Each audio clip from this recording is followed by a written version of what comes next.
From the national newsroom of the Canadian Press, I'm Karen Rebo.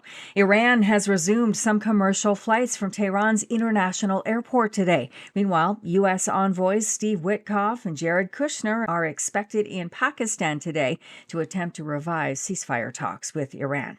A judge has granted a last-minute reprieve for the truck driver who caused the deadly Humboldt Broncos bus crash and was about to be deported to India. Lawyers for Jaskirat Singh Sidhu appeared in federal court yesterday in a bid to avoid his deportation scheduled for this Monday. In 2018, the rookie Calgary trucker drove through a stop sign and into the path of the junior hockey team's bus at a rural intersection near Tisdale, Saskatchewan, killing 16 players and team staff and injuring 13 more. Sidhu pleaded guilty to dangerous driving offenses and was sentenced to 8 years in prison, a criminal conviction that makes a permanent resident ineligible to stay in the country. His lawyer challenged Canada Border Service's rejection of a request to defer his deportation until an application to restore his status could be considered, and the court has issued a stay until a decision is made. The prairies are still cleaning up from a nasty spring snowstorm that closed highways and left dozens of motorists stranded. Drivers in northern Alberta were stuck since Thursday night on Highway 63 south of Fort McMurray. A stretch of the northbound lanes were impassable due to high winds and deep and blowing snow.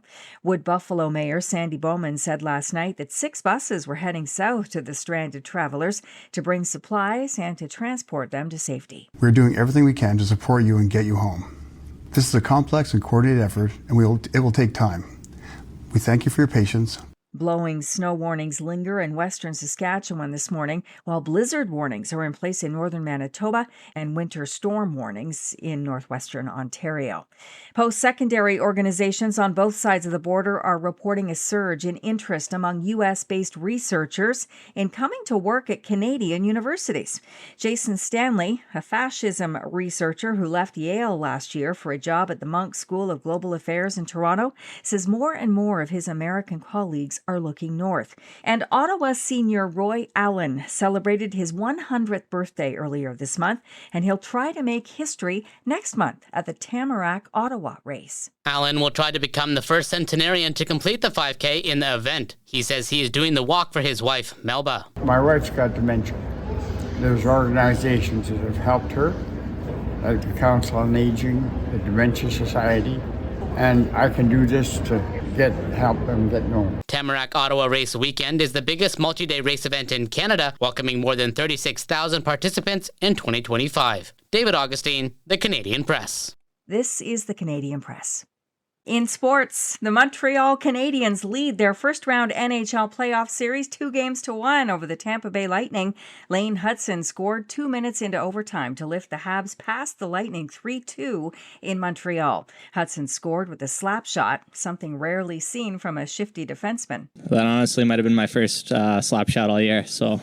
I saw some space, lots of bodies, and tried to shoot it as hard as I could, and luckily it went in. Mikhail Granlund had a goal and 3 assists as the Anaheim Ducks scored a 7-4 victory over the Edmonton Oilers. The Ducks take a 2-1 lead in their first-round series. Connor McDavid had a goal and an assist for the Oilers. In the NBA playoffs, the Toronto Raptors will enjoy their second night off before hosting Game 4 Sunday afternoon, with hopes of tying their series with Cleveland up at 2.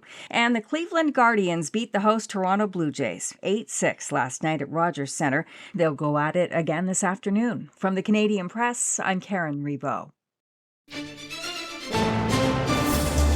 Thanks for listening. Don't forget to follow and subscribe.